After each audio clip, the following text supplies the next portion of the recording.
Ngiyanibingelela abazalwane egameni likaJesu inkosi yethu. Igama lami nguNkosinathi Ngwakabheka eMondlo, Concept Branch naseNdlunkulu eMondlo ephethe uBabuhlatshwayo ngaphansi kwebandla le Apostolic Truth Healing Holy Spirit Church in Zion of South Africa, also known as Isikhonyane.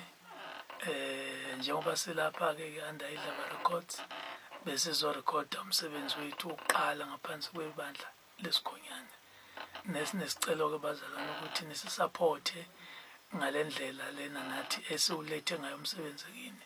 Siyanithembisa ukuthi umsebenzi lo besizowenza uzonivuselela omunye nomunye athinteke, ngoba uphethe uhlobo oluhlukahlukene lomculo. Uthanda ubuyoni uzokuthola, uthanda ichorus uzolithola. Sikwenza nje konke nje ebandleni. Singakujabulela nje ukuthi abazalwane basisapothe ngayo yonke indlela. Njengoba siyibandla lesikhonyane-ke nje sinama-branch amaningi ahlukahlukene. Khona eMondlo iNdlunkulu okuyona Ndlunkulu, kube khona eseBedside, kube khona eseNyukhasela, khona eMadadeni, khona Fairview, kube khona eMadadeni futhi ehlala nathi.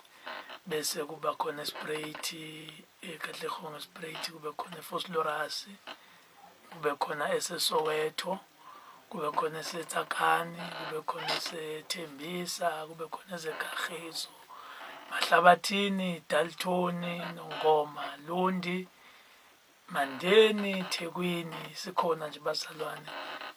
Manifuna nje ama-details mayelana nomsebenzi wethu kanye nama-branches wethu esikhonza kuwo, sizowashera la esikrinini, ngoba nathi siyakujabulela ukuthi abazalwane bayinikele nje ebandleni elikhulu elanda ibandla lethu. Siyacela-ke nje bazalwane sisapothe kakhulu. Umsebenzi wethu uzophuma mhla ka-28 kuyo le nyanga le ephelayo, futhi